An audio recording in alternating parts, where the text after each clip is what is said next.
All right. Hey, good evening. Welcome to the Fantasy Football Tonight episode. It is Tuesday night, not Wednesday night, but this is going to be the new night for fantasy football, which is going to help you get your lineup set up just a little bit earlier in the week.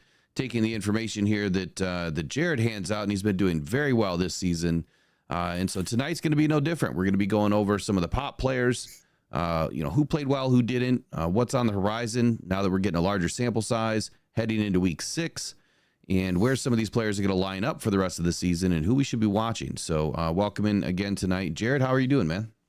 I'm doing good. This is the new night, Tuesday. You got it. I think we first talked about moving it to Tuesday this week because the Tigers are in the playoffs tomorrow. Tigers are on the prowl. Hey, we keep it on Tuesday nights. I'm good with that. There's still a lot of things that change throughout the course of the week. So I'll have to be on top of things in terms of Twitter and whatnot, any updates that we make. So there's still we're still fresh off the week, really. Like the last game just ended last night.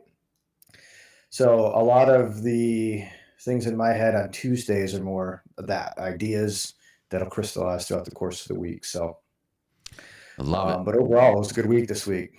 It was a very good week. Now, we didn't get a chance to, you were on the morning show yesterday, and we didn't get a chance to go through all your big wins and big calls from last week's show, but we'll obviously get that done tonight and kind of lay out the plan for the week, if you will. So fantasy football, man, it's a fickle beast. It seems like you know what's going to happen week to week. I had my worst week ever in fantasy football. I didn't even scratch the surface, I don't think, of 70 points. But I don't have anybody on my team. It is such a terrible team.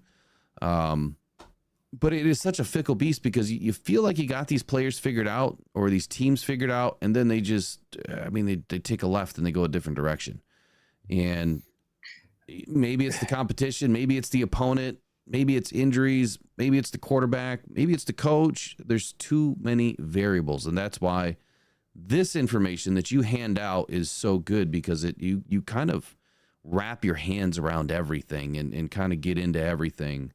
The paints a really good picture, as at least the best picture that you're going to get. So, we want it to be valuable for everybody, right? The people who are maybe playing in their second or third league or first, second or third league ever, or those who have kind of got it down in terms of season long or just getting into DFS, or the high stakes players as well. Like if we've got any of those out there.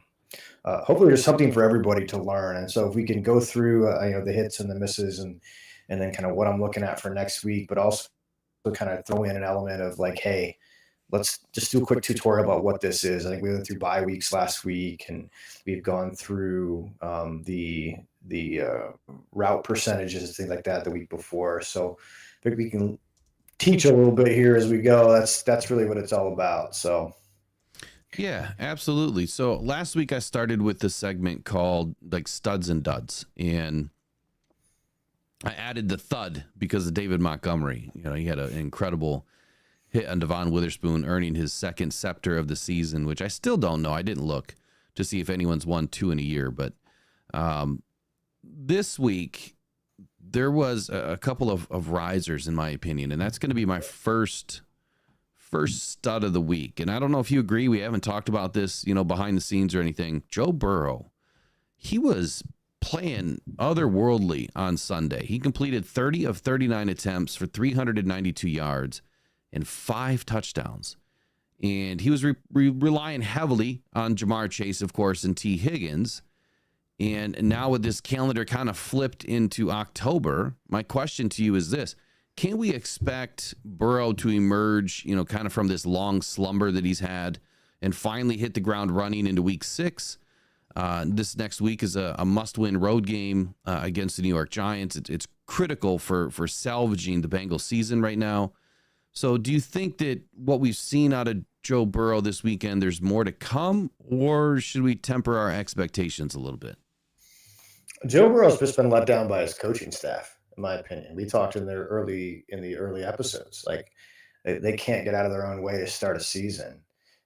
There's nothing wrong with Joe Burrow. Like, in fact, like to your point, he's trending upwards. Like, he's got weapons. He's got a bad defense, which is going to make him have to throw quite a bit throughout the course of the games. And if Zach Taylor had called the end of that game right, instead of just running 3 times up the middle, right, to kick a 56-yard field goal, like if he had actually tried to get a first down and made that field goal a little bit more manageable and made it, we wouldn't be talking about, I mean, we'd be talking about the 2-3 Bengals and how strong Joe Burrow looks. So just because the team has a negative connotation on it right now because of the coaching errors, in my opinion, doesn't mean we should have negative feelings on Joe Burrow. He's definitely somebody that I'm eager to play where I have him. So, and I don't know if we'll get into some of this stuff in a little bit, but New York has a leaky defense. And I do expect Joe Burrow to take advantage of it. It also felt like, at times that, maybe they got a few favorable calls in the game, but with having Joe Burrow re-arrive, if you will, I do expect them to take care of business against New York. But my dud of the week, which probably doesn't belong here, I'll just be honest, it's just 1 week, but Sam Darnold. So here's my reasoning. They say the clock struck midnight in London, right? Big Ben's going off, but Sam Darnold's not. He quickly turned back into a pumpkin is what they're saying. There's a lot of references to fall time here. Darnold entered week 5 as a top 5 option at the quarterback position, but finished the day 14 of 31 passing for 179 yards and an interception. My question is, Minnesota will have a bye week this week. They're going to rest. They're going to regroup. And then they're going to return to action in week 7 against none other than the Detroit Lions, who have been playing pretty well, up front with the defense. The back end of the defense, still a little suspect, still some questions to answer. But now we're going to see the return of TJ Hawkinson potentially here in week 7. So the question really is, can Darnold get back to his old form? Only 1 week, off, kind of having a tough week. Was this past week just the anomaly, for Sam Darnold, early part of the season still, or should we expect more of the same of what we had seen in the first 4 weeks? So just by the nature of regression, Sam Darnold can't keep playing like he has for the first 4 weeks rather, throughout the whole course of the season. There's going to be some regression. There's going to be some poor weeks, but you mentioned people putting him in a top 5 fantasy option for last week. I certainly didn't. And it's not like I expect him to have this bad of a game, but that Jets defense isn't anything to scoff at. So like, he went overseas on a field made for soccer, football. If you for those soccer purists or football purists, he played a good defense and he got out of there with a W. Like, he's not going to have the stats every week to put on fantasy rosters. This wasn't a good matchup for him to begin with. So candidly, even though the stat sheet doesn't look great, I haven't really changed my opinion on Sam Darnold. I think he's going to be a low end QB1, meaning 10th, 11th, 12th week over week, potentially depending on matchup, a high QB2, which would be anything from 12 to 20, we would say. Sure. So nothing's really changed much on Sam Darnold for me, even though he had a bad week. So Minnesota really struggled to move the ball in this matchup against the Jets. I mean, pretty stout pass rush up front. Obviously, sticky cornerback play. But the Vikings' best weapon on Sunday was pass interference, to be honest with you. Justin Jefferson was kind of getting that Michael Jordan treatment all game long, these phantom fouls. I'm not surprised. There's been a lot of phantom fouls called against the Lions, and I'm hoping that they don't continue to get the Michael Jordan treatment in what would be week 7, I believe we're taking on the Vikings. So well, and look at Sam Darnold's upcoming schedule: the Lions, which we love them, not a strong pass defense right now. The Rams, the Colts, the Jaguars, the Titans. So he's got some defenses to feast on here over the next handful of weeks. Yeah, he definitely does. Welcome into the chat this morning. We do have this afternoon, we do have a little bit of a light crew. Make sure you guys send in some questions about midway through the show. We'll try to get to a couple of questions from the chat. So my next stud is Tank Bigsby. I am shooting myself in the foot right now, literally, because I had him on my waiver wire. I was gonna pick him up, and I didn't. And I thought, man, this is a good week for him. But he currently sits atop the position at points scored this week, 25.9, or at least he did, and had a victory over the Indianapolis Colts this weekend. He finished with 101 yards on the ground and 2 touchdowns, as well as 1 reception for 28 yards. I really like Tank Bigsby coming out of college, and he was my second, third round pickup had the Lions not done what they did last year with Jahmyr Gibbs. My question is this: should fantasy owners be concerned over Travis Etienne, and that Doug Peterson will kind of turn this more into a running back by committee situation where neither of these guys are really going to get a ton of looks going forward? What is your thought process here? Well, Doug Peterson's got to be around for him to turn that into a committee, and I'm not sure. The win against the Colts helped, I think, but he's going to have to probably pull a few more wins out of his hat here in the next couple of weeks to keep his job. Yeah, I think this is a hot hand situation as well. Like, you're going to have, like in a lot of offenses, like you're going to have room for 2 running backs, especially in one that wants to be vertical, like the Jaguars do. But you look at, Detroit is a good example. Actually, it's probably not a good example because we're exceptional in these areas. But you've got a running back who can pound and a running back who can catch the ball out of the backfield. Tank really is that. He's a tank, right? He can take he can deliver a lot of the hits from more short yards between the tackles, early down back. But then you've got ETN, who I think he caught 6 or 7 balls actually on Sunday. And again, it doesn't really matter who's quote unquote lead back. When you catch 6 balls for 43 yards, that's 10.3 fantasy points without even factoring in any of your rushing stats. And so I think if you're a Jaguars fan, like, you're probably down on Travis Etienne.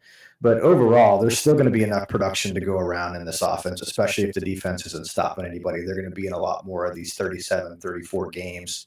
And when you're scoring 37 points a game or 30 points a game, there's going to be enough for 2 backs. So, yeah, I think it's certainly trending up for Tank Bigsby. You want to get him, but it doesn't mean doom necessarily for ETN. So I would agree with that. I guess what I'm seeing, from Tank right away is I do see him getting more of the load, around the goal line, which would be potential, more scores, some more fantasy points. And the reason why is he's averaging an 8 yards per carry. I mean, completely bonkers. 8 yards per carry. So he's earned the additional opportunities on short yardage situations, goal line situations. ETN is still more, of the receiver back, I feel like, on this team. But Bigsby is a low-end RB2, would you say, an upside, or has low-end RB2 upside moving forward? I guess that's kind of where we're at on this. Yeah, I wouldn't put him in RB2 camp. There might be some matchups, or if ETN is hurt for a game, he would be our RB2. But I would say he's still more high-end RB3, low-end RB2 for upside. Yeah. Gotcha. Yep. So we'll do one more, and then we'll get into the rest of what we're going to talk about. So sticking with running backs, Breece Hall. Now the New York Jets offense appears dysfunctional. It's kind of a gross understatement, right? Rodgers is just all over the place. Their offensive line doesn't seem to be doing very well. But Hall was held to less than 55 rushing yards for the 4th time in 5 games. And even more concerning, he was underutilized as a receiving threat out of the backfield, catching just 3 passes for 14 yards this weekend. Question: should Nathaniel Hackett should he be under some scrutiny, I guess, for how he mishandled this game, especially for a team with this much talent on the offensive side of the ball? And is Breece Hall, are you worried about Breece Hall and where he's headed now with, chips are already fallen. Salah just got fired. So do you factor in the coaching situation into where your fantasy, aligns or doesn't align, I guess?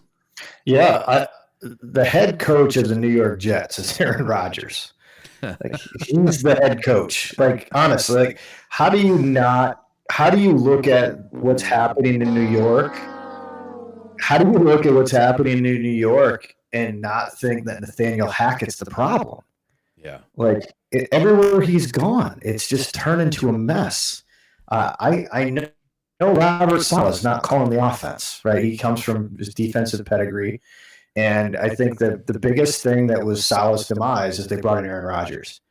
Otherwise, I think there's culpability at the Nathaniel Hackett level. If anything, they should have let him go. But what's that going to do? That's going to upset Aaron Rodgers, right? So Aaron Rodgers, once again, is holding this organization more or less hostage.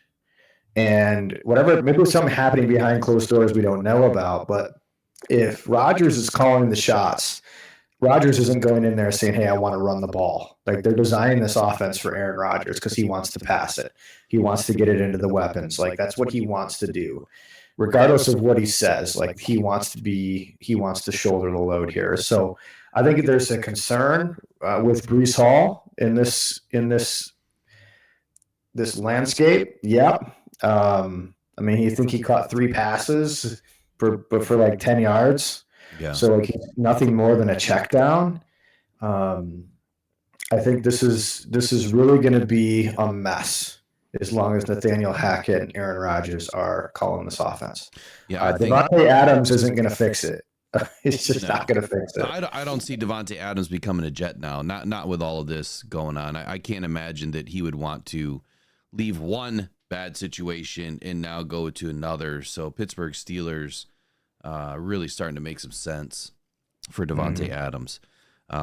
He can hop on the plane home this week once they get done playing Pittsburgh and Vegas. Right? If he's if he's suiting up, well, we'll see. My last two, which I won't talk about tonight, but I had a stud as Drake London and a dud as Deebo Samuel.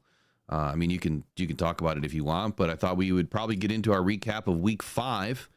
Last week, Jared, let's kind of go through some of the hits and the misses from last week's show, and where you had some good success and where you're able to kind of coach up the listeners here to have some success had they listened.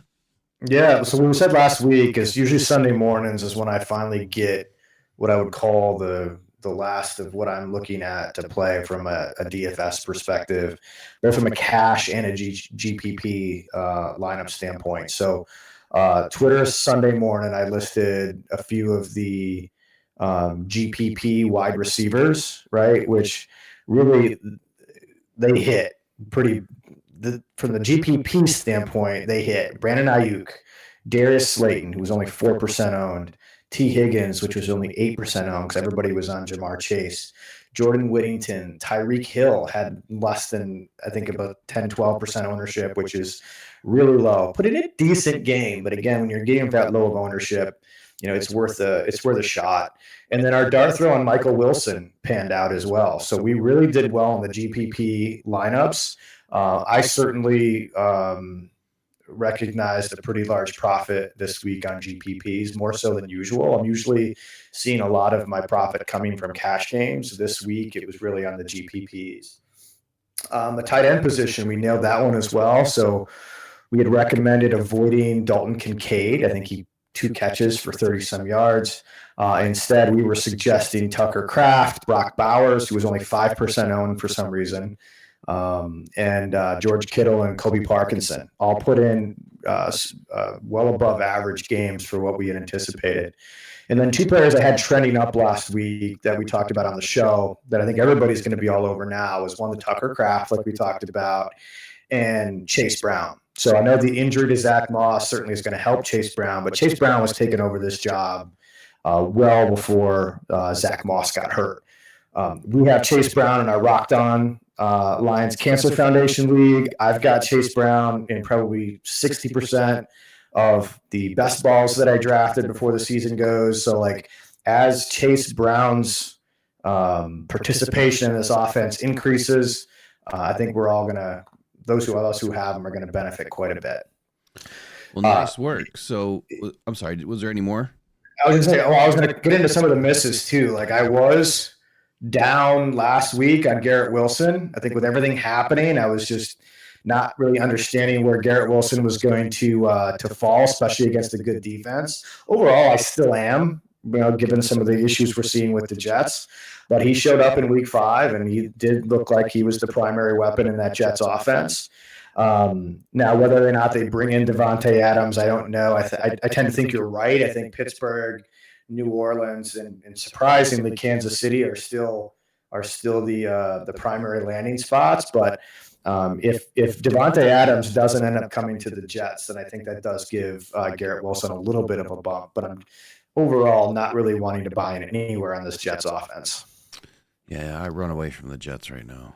I mean, I run away from Rodgers anyway. But isn't it amazing how it's been this way for so long? If you look at the quarterbacks they've drafted, Mark Sanchez, Geno Smith in the second round. And Geno's playing great now. And Geno's fine now, right? Geno's fine. Sam Darnold, Zach Wilson. Zach's not good, but I'm missing somebody. But like thinking of the futility at this quarterback position for this long, it's really astounding. Well, I've got to put a quick shout out here to Sadie. So Sadie, she's probably hearing me right now, but anyway, I am fostering a pup right now for a family whose parents had stroke and in hospice now, and so Rocked On Cancer and of course my Megan, we stepped up to foster a dog. So if anyone is looking for a pup to join their forever home, we have a 5-year-old. She's some sort of a lab mix, very sweet, loves to cuddle, good dog. So if you guys are interested and you can provide a good home, she comes with food and everything. So she's got all of her shots and all of her paperwork. You can email me at mailbag@rockedon.com. And we would be more than happy to set up a date to meet you and see if Sadie would be a good fit for your home. So let us know. Week 6 here. Well, I guess let me do this. Sample size keeps getting a little bit bigger and bigger and bigger and bigger, right? Things start to become a little bit more clear. We need less bifocals. Maybe now we're moving on to, just some regular glasses here. What do you need to start focusing on for you? Like, what is Jared doing now heading into week 6? Bye weeks are starting or have started, and now they're going to continue. What are you really focusing on right now?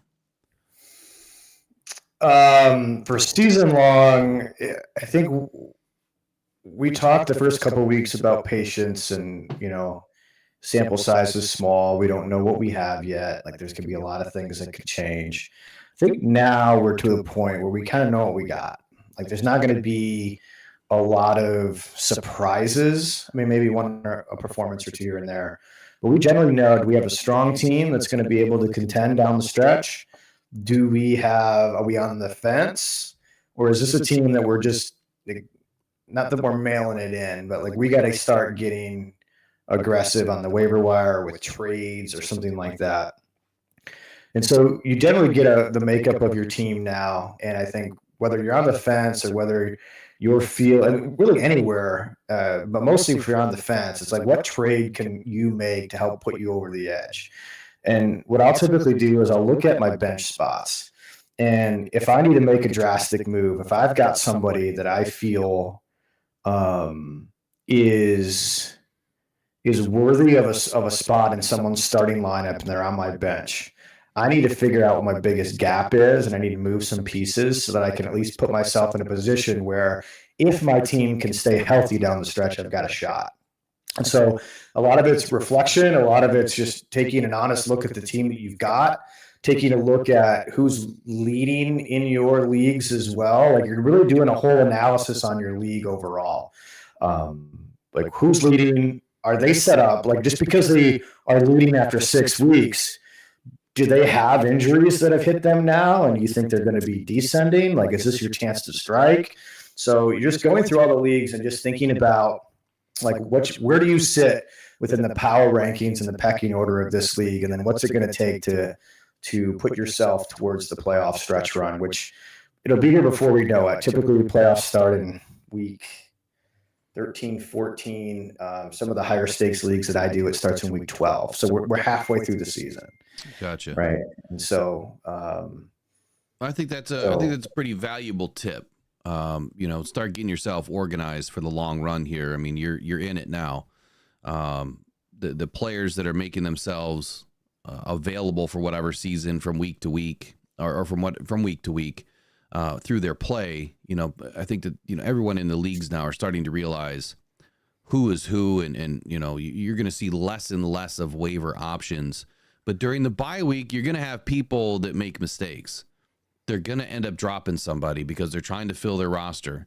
And if they haven't organized, kind of like what you're talking about, is making sure all your gaps are filled, there could be someone that does become available. And maybe you don't hesitate to make that move, but do your research first. Yeah, and always look. And when the waivers run, like I don't know, like most of my leagues are what we would call fab bidding, which is free agent acquisition budget, which you start with $1,000 fake dollars at the beginning of the season, and then as players are available, you have to kind of blind bid for those players. That's what most of my leagues do. Some just do the worst first waiver runs, and so like you can tell what order you're in. So regardless of what happens when those run, usually on Tuesday or Wednesday nights, look at the players that are getting dropped.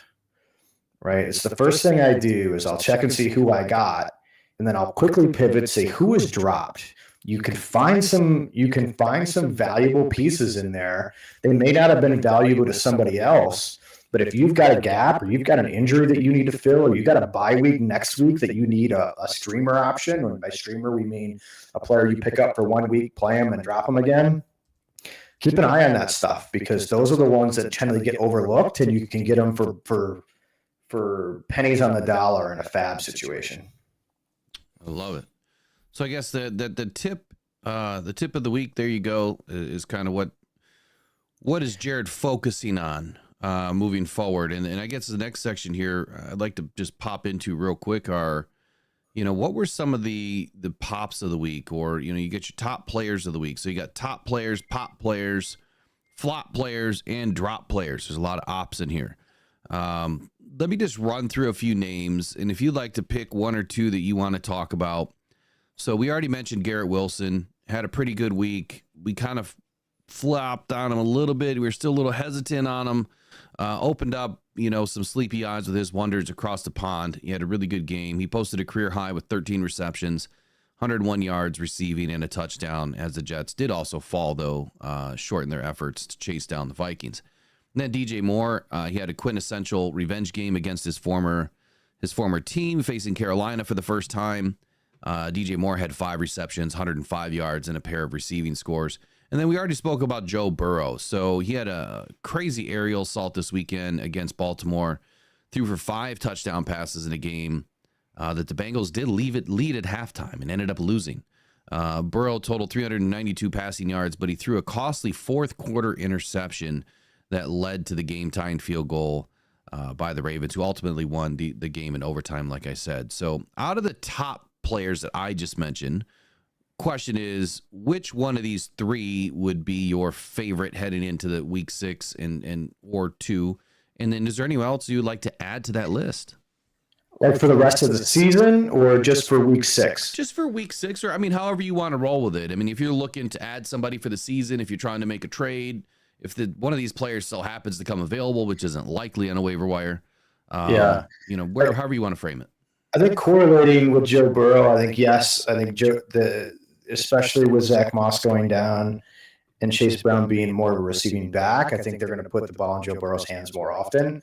So I would say I'm certainly more bullish on Joe Burrow, but I would also add in here Jamar Chase, because Jamar Chase, when we look at his stats, 10 for 193 and 2 scores, like that's a big game right there, right? So if you want to add Jamar Chase in with Joe Burrow as like a little stack for the rest of the season, I think you're going to be looking really good. Okay. I think the other piece to this is from a running back standpoint. Like I'm not sure that Tyrone Tracy won't be sticking around. I think he was the highest yardage. I think he was the yardage leader for rushing this week in the win at Seattle. 18 carries for 129 yards. They gave the ball on the goal line to Gray for some reason. I'm not sure why, but Tyrone Tracy, I think, is nothing else, has earned at least a share of this backfield, even when Devin Singletary is healthy. I think you also got to look at it from the team standpoint. You're trying to build something in New York. You signed Devin Singletary to a multi-year, I think it was a multi-year, pretty big contract.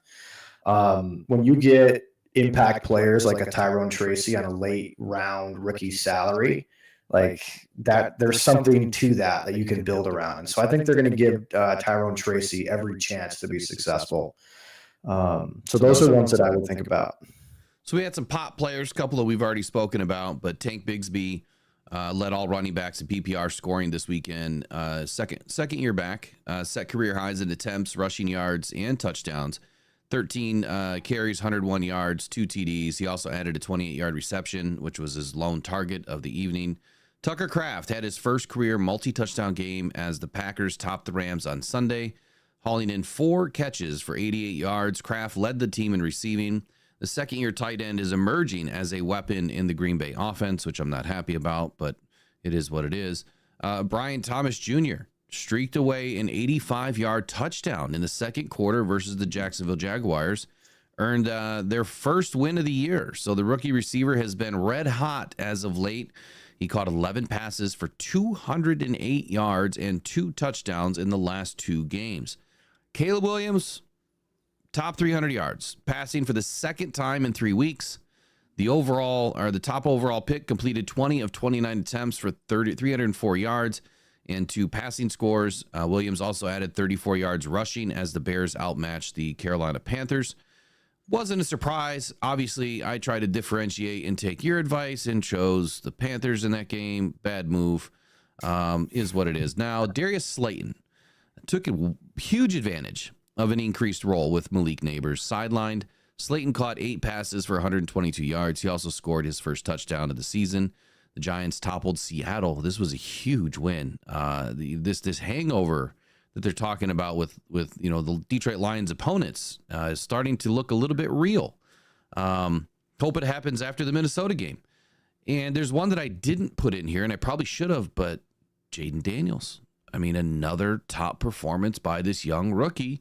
If Caleb Williams is in this list, Jaden Daniels is on top of the list. So with these pop players of the week, kind of the same question. Who are you looking at? What do you think about them? And is there anybody else that you would add? Everybody knows how I feel about Tucker Kraft. Very high on Tucker Kraft. I have him in a lot of places. I'm going to try to acquire him wherever I can. Brian Thomas is certainly setting up to be the real deal and is likely going to be someone that's going to be paired up there with Lawrence and Jacksonville for a long time. I'm a little cautious, although we did on the record plug and want people to play Darius Slayton in DFS this past week. For those who did, you were rewarded very well. However, I'm not going to be very high on Darius Slayton when Malik Neighbors comes back. I think Wan'Dale Robinson ended up getting the Malik Neighbors treatment because we talked about last week. Wan'Dale Robinson is top 5 going into the week targets overall. So I think he got a lot of attention from Devin Witherspoon and others, which led Darius Slayton to be able to step in. So once Neighbors comes back, I don't anticipate this production from Darius Slayton to continue. Now, as far as like pop players, I want to make sure I understand too how you're defining this. This is more of maybe not the top tier players that we're expecting to do well, but more that next tier down that actually we feel are going to have some staying power. Am I interpreting that the right way? Yeah, so they pop for the week, and are they going to pop, in the short term, over the next couple of weeks, and whether they stay or not is up to them. They're going to have to perform. But are they someone that should pop up into your roster right now, or should you give them a little bit more leverage if you already have them rostered over somebody else? Yeah, I want to add 2 names to this if I can. I want to add Darnell Mooney. All right. Who I believe is another one that preseason for best balls I was getting. I feel like 13th, 14th round is the 5th or 6th wide receiver. He's the number 2 in Atlanta, and Kirk Cousins just threw for 500 yards. It's clear Kyle Pitts probably isn't going to step up and take on any meaningful role. It doesn't look like, although he had a decent game last week. Still only 12% target share, so not a lot. So I'll add Darnell Mooney, and I'd also like to add Jalen Tolbert. So this is somebody we've mentioned several times also on the show. I think the Cowboys are hungry for Jalen Tolbert to take over that role that Brandon Cooks has. He finally had his chance to take on that role this past week, and he delivered. And I think he's turning into what the Cowboys had hoped he would be when they drafted him. The one wrinkle in this on Jalen Tolbert is, do the Cowboys come after Devontae Adams? I've heard that before too. Now, if the Cowboys come after Devontae Adams, I don't feel the same about Jalen Tolbert. I don't think that's going to happen. And so Jalen Tolbert is another one that I feel has some staying power over just a 1 week wonder. Okay. I'm really struggling with my tight ends. I got Gesicki and Mark Andrews, and I don't know why I'm really bringing it up right now, but I was just looking for, at the next section here, like drop players or flop players. And both of those guys are just on the forefront of my brain, and I'll be interested to hear what you think about both of them. But flop players for the week, we talked about Sam Darnold. He kind of left fantasy managers feeling a little bit flat after this week. He threw for 11 TDs in his first 4 games. He just he only mustered a single touchdown in this game in England. And he did, however, turn the ball over twice for the second consecutive game. So it was a little bit alarming. Breece Hall, already spoke about him, continued to underachieve in week 5. Keenan Allen was another one. So very quiet again for the Bears. Have seemingly gone, having seemingly gone to Chicago to kind of disappear. A little bit older, right? He's an older veteran in the league.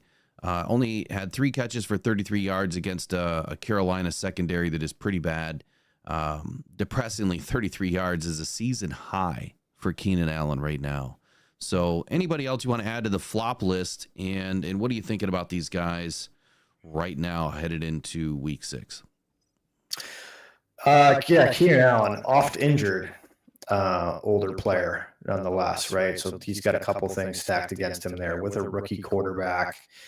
Have not been real high on Keenan Allen. He's been like a PPR monster for a while, but I'm not seeing that happening with Caleb Williams. We talked about Darnold. We talked about Breece Hall. I think from a flop standpoint, like players that I think have a brand, have a name in the fantasy football rosters that I'm not real high on right now. I think we can start to sell on Jerome Ford. I think Nick Chubb is getting close enough to a return that Jerome Ford's days are likely numbered. I'm not a huge fan.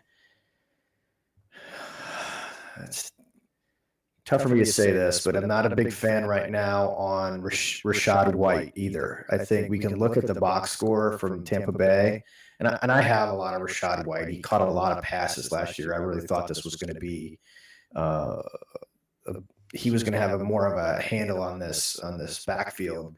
Bucky Irving's emerging, and then Rachaad White. Now he had 72 yards rushing.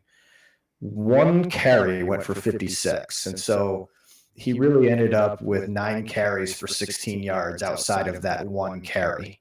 And that's just not real good efficiency. He caught 3 passes for -6 yards, meaning his longest catch was -2 yards. I don't know how that happened. I didn't see all of his catches on last Thursday night, I guess, but to have his long be -2 yards, I mean, it's just, I don't know. I think more Bucky Irving's coming into play here. And so I think overall Rachaad White, if you take out that 56-yard run that was in the second half sometime, I can't remember when it was, you take that out, that game was terrible for him. And I think he's going to continue to trend down.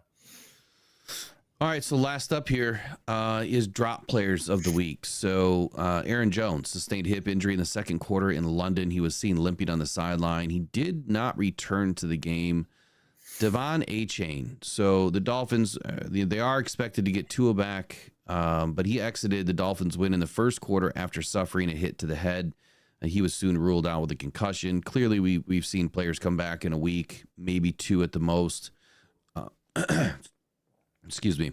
And then Nico Collins was taken to the medical tent shortly after making a spectacular 67-yard catch, touchdown catch. He then went to the locker room with a hamstring injury. Collins was later ruled out for the remainder of the game. And then, of course, Aaron Rodgers told reporters that he sustained a low ankle sprain following the Jets' defeat to the Vikings. I watched the video back and over and over and over again, partly just to see what had happened there. But man, he looked to have more of an injury than a low ankle sprain. I mean, he looked like he was just all sorts of contorted up in that pile.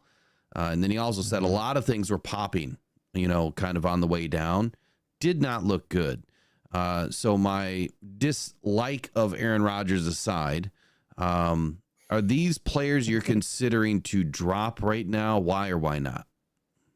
That was Aaron Jones, Aaron Rodgers, Nico Collins, and Aaron Rodgers. Aaron Rodgers is roughly my age, and so I can appreciate when he talks about things popping when he stands up and sits down. So, I'm off on Aaron Rodgers. Like, I want nothing to do with him. I mean, he might turn in a couple of big games here and there, but you can't count on it. Nico Collins is fine. Like, I would not do anything with Nico Collins. He might be out for a week, maybe 2 weeks, if that. But he's leading the NFL in receiving. Like, so hold on to Nico Collins by all. Yeah, there's no reason to get rid of him. Achane is. I don't advocate for dropping him. No, I think what we need to do, if you're an owner of Devon Achane, is you wait for him to have a really good game, and hopefully he will soon. And then I would probably flip him.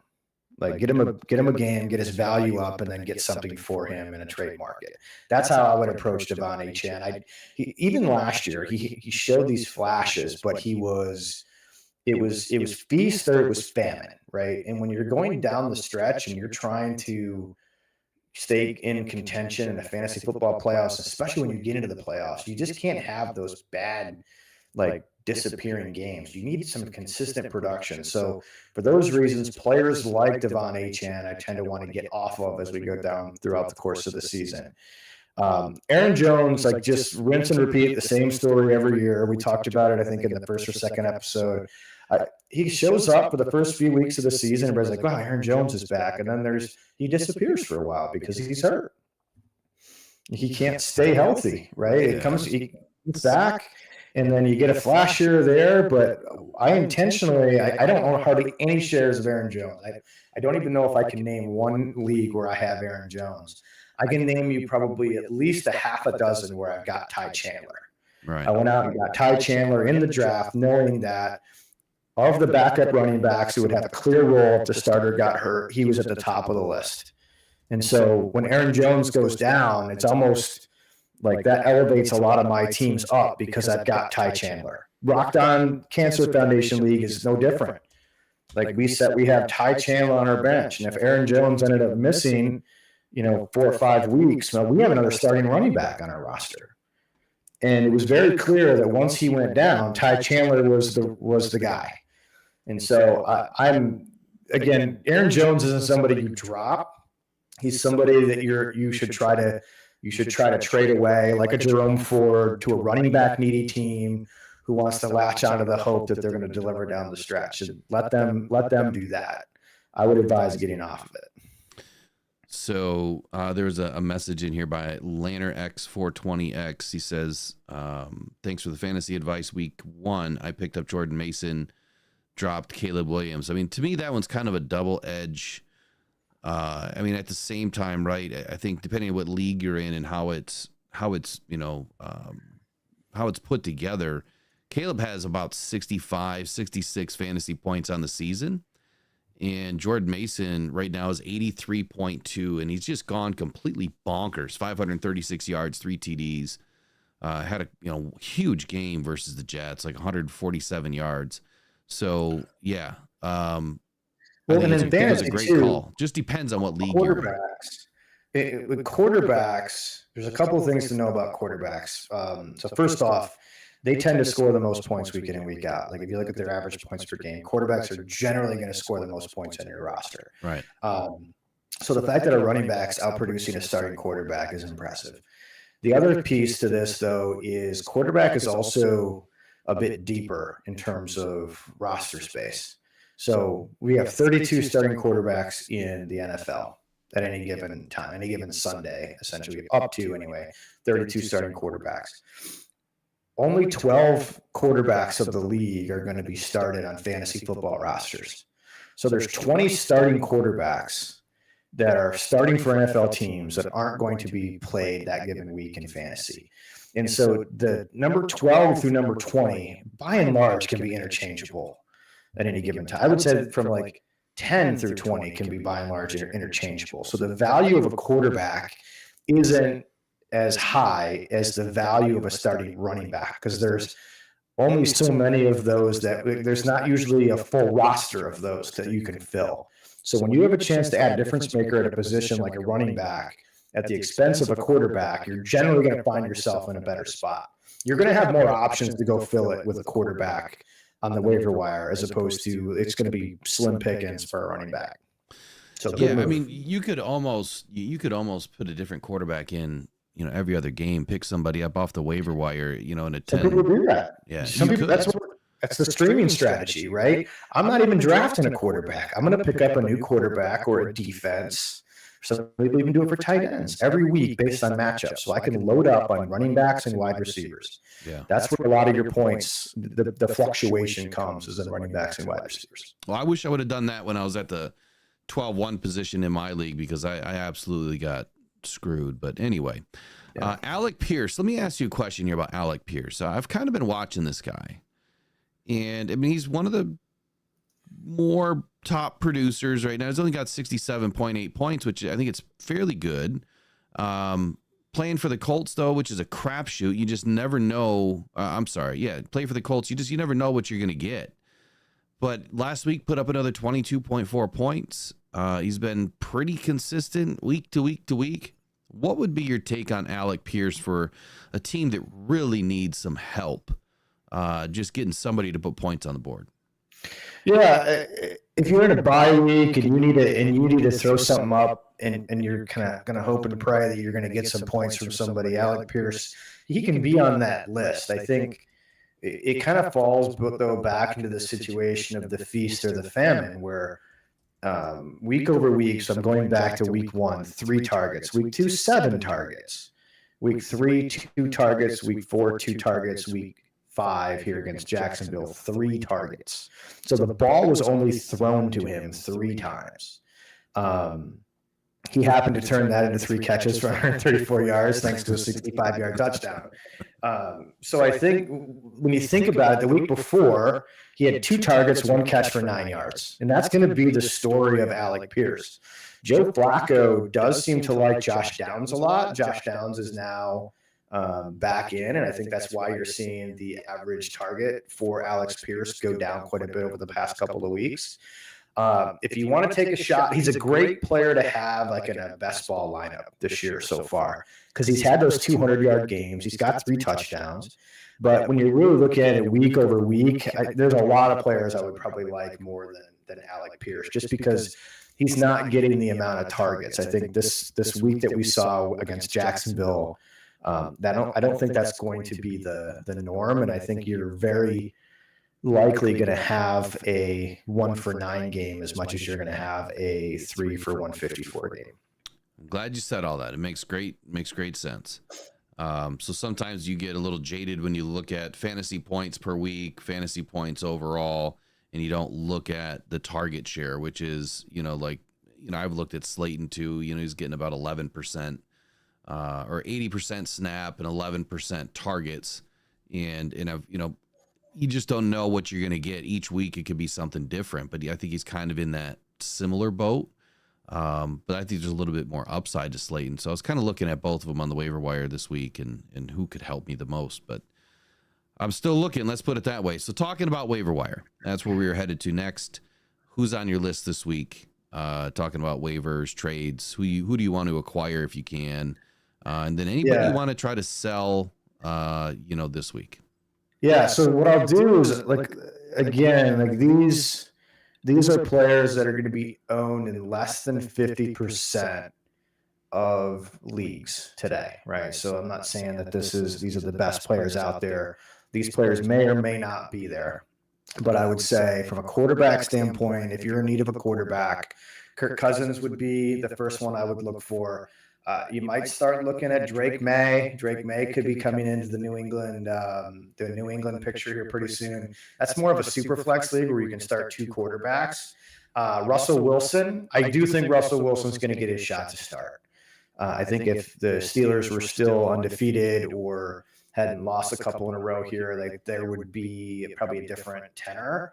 But I think Russell Wilson is going to get his shot. I don't know when it's going to be, but I do think he'll get a shot. So I think it might be worth taking a shot on him. And then I would personally, for those who are really desperate or in Superflex, like I need a quarterback badly in a Superflex. I'm picking up Jameis Winston. Like, how much longer can the Browns roll out Deshaun Watson? Yeah, it is painful. Like I never really watched the Browns. Like I never just sat and watched them. I'm usually at the Lions game and I'll come back and I'll see highlights or lowlights or anything like. I actually watched part of that Browns game and it's just uncomfortable. He doesn't. He drops back and he immediately is trying to escape. He has no like presence. He has no poise. I'm really thinking that they're going to have to, before they lose the locker room bench, Deshaun Watson and go to Jameis Winston for a spark. Well, and Winston, we know, can sling it. Yeah, every game, he can sling it. Every game, he looks like he's walking the walk of shame. Every time he trots out on the field, and I said this yesterday morning, I feel like, and I'm glad that he does. If he does feel this way, I hope he does, because I think he deserves it. That's just my personal opinion, but he just doesn't look comfortable at all. Mm-hmm. Hasn't looked comfortable in a long time. And I think you're spot on. He's just. I think they went out and signed Jameson Winston because they knew this was a real possibility, and I think he's going to get a shot. And he's got weapons there. They don't trade Amari Cooper like that they're talking about, but they keep Judy Cooper. Njoku gets healthy. They got some weapons, but it's not going to happen with Deshaun Watson. It's too bad that they let Joe Flacco go up the road. Baker Mayfield, like talk about another organization that just can't get the quarterback position right. I don't know if you've ever seen those graphics of how many quarterbacks have started for the Browns since like 2000. Like it takes like 2 pages to fill it out. It's astonishing. Yeah. Running backs, Tank Bigsby we talked about, Tyrone Tracy. Now we're going to get a little deeper into Dare Ogunbowale. Who? If you're getting into deeper leagues and you need some of these bye-week streamers, I had to play Dare Ogunbowale in a deeper league this week. I picked him up and played him. Not a bad showing for somebody off the waiver wire. I could pull up his stats real quick. And I think Mixon's going to continue to have these injury problems, which is why I'm putting Ogunbowale on this list. And we talked about that in the first week, is like Mixon was somebody we were staying away from just because of the injury history. Ogunbowale turned in 15 carries for 30 yards, not much, but 6 catches for 57 yards for the Texans. So I think he'll continue to have that third down back, receiving back fantasy appeal. Ty Chandler, we talked about. That's another injury to Aaron Jones. That's going to boost him up. Jalen Wright got some run this week against the Patriots. We mentioned him 2-3 weeks ago. He seems to be factoring into the offense a little bit more. And then Roschon Johnson, not expecting a lot of yardage, not expecting a ton of volume from Roschon as long as Swift is healthy, but he does seem to be getting the goal line carries with a couple more touchdowns this week. Yeah. Wide receivers, we've talked about Jalen Tolbert now for 3 weeks in a row. He's still out there in more than 50% of the leagues. If Jalen Tolbert is out there, please get him. See what happens. Like, again, if Devontae Adams signs with Dallas, I'll feel a little differently. But right now, Jalen Tolbert's going to get every opportunity to succeed. Juju. I don't know if you watched last night. Juju Smith-Schuster is stepping into where Rashee Rice was. 25% target share for Juju Smith-Schuster. And he's going to be fresh. Just signed. I would say let's go after Juju Smith-Schuster. Josh Downs is, of course, as you can see with Joe Flacco, one of his favorite guys to target. And then Jordan Whittington, if you don't have him now, I don't think a lot of people will be bidding for him this week because he's on a bye. So you might sneak in a bid for Jordan Whittington if you missed out on him the first time. Tight end's pretty slim. Zach Ertz, he had 8 targets if you are really desperate. But again, 8 targets in the current tight end economy that's in a recession. What else you got to lose, right? I'll take 8 targets if I can get them. Well, I have Gesicki and I have Andrews, and I can't get anything going. What do you do? Yeah, what do you do? Can't get anything going. Defenses this week, if they're not owned, Houston and Philly have great matchups. Now, as far as like trading away, like I looked at a couple of players that I would think, if I have them, who would I want to trade away? Like now, if I'm looking at how can I boost my team up? So Jerome Ford, if you find a team that has a strong need at running back, like that's their one hole they want to plug and they want a depth piece, you might flip Jerome Ford. They probably know this as well, but Nick Chubb eventually is going to come back here before too long. But you might find somebody willing to bite on Jerome Ford. Tucker Kraft, if you have another strong tight end and Tucker Kraft was likely drafted as your second or third tight end, and you're already set at the position, flip Tucker Kraft while you can. You might as well get something else for him as opposed to just sitting there where you have to potentially bench one of these tight ends, right? So you don't want to necessarily sit. Too much depth is a bad thing as well. Like try to use your depth to build up other pieces where you might have some holes to fill. And then here's a surprising name. And I hadn't thought about this, but I was listening to a podcast this morning. Patrick Mahomes. If you have Patrick Mahomes, I think we get wrapped up into how great he is as a quarterback. And he is. So you watch him and the spin moves and like the touch passes. Like, it's incredible. He is a phenomenal quarterback. But Patrick Mahomes, over the last year and a half, only 11% of the time is he scoring over 20 points in fantasy. He's a great quarterback, but he's not putting up fantasy points. And so you'll get a lot of people who are going to look at that, ooh, Pat Mahomes, like I want Patrick Mahomes as my quarterback. You're probably going to be able to flip him for more than your average quarterback, but he's actually a below average fantasy football performer. That's crazy. Something to think about. So that was from the Fantasy Footballers podcast that they brought that up this morning, and I thought was a really interesting thing. I wanted to work in there, but I want to make sure to give them credit for it. If you are desperate, going out and trying to acquire Devontae Adams, any situation he goes to is likely to be better. There might be a little bit of a learning curve as far as getting up into the new offense, but this would be the time to go in blind and try to acquire Devontae Adams before you find his landing spot. If he ends up in a place like Dallas or Pittsburgh, the price is instantly going to go up. So you might as well go and get it now. Tank Dell, I think, will emerge here eventually. He was one of CJ Stroud's favorite targets last year.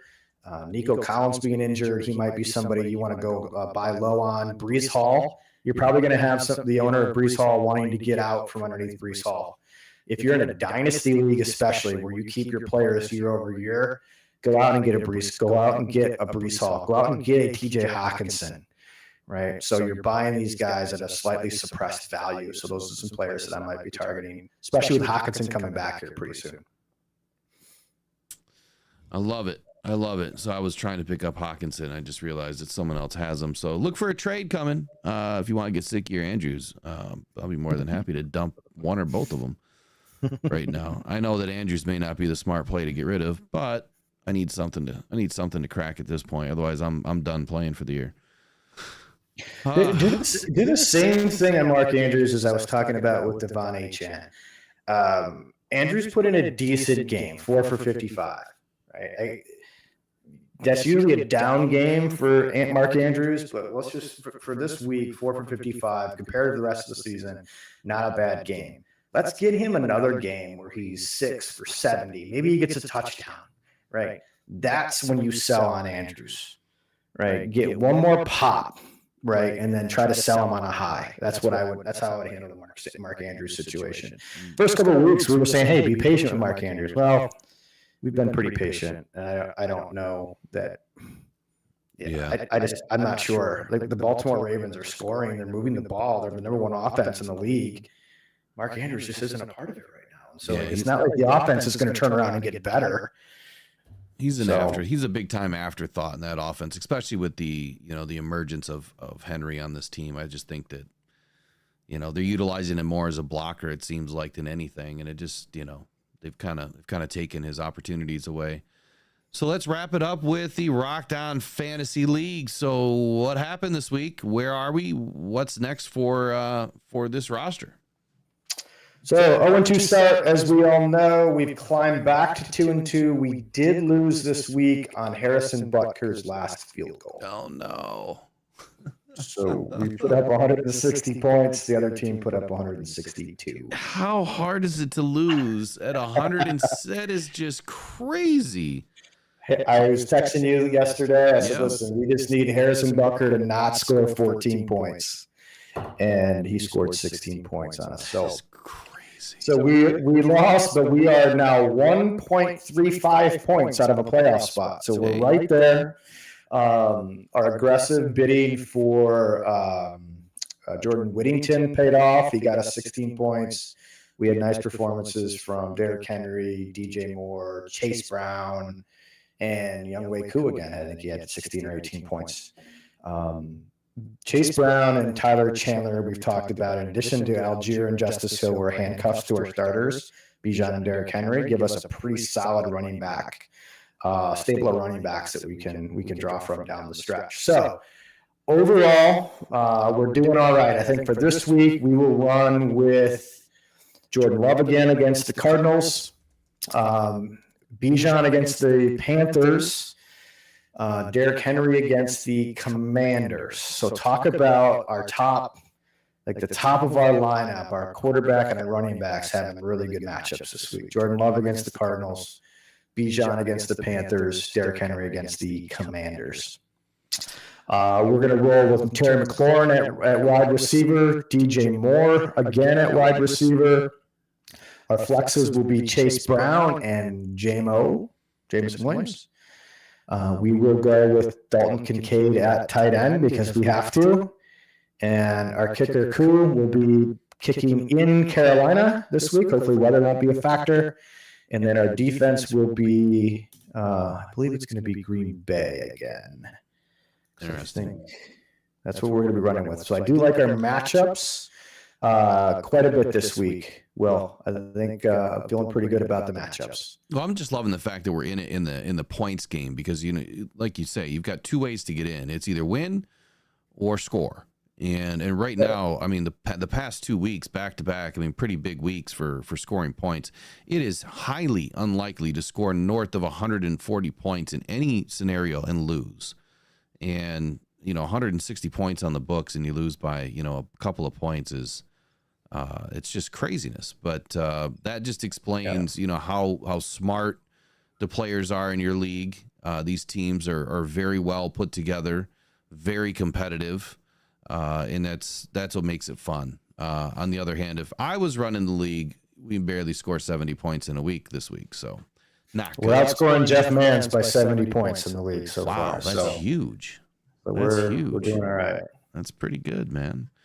Well, hey, Tuesday night next week, we'll be back at it right here on Fantasy Football Tonight. I hope you guys enjoyed tonight's show. I didn't see a bunch of questions come in tonight, but please line us up with some questions next week. You can either send them into mailbag@rockedon.com or while we're live here in the chat, just send them in, and we always try to answer a few.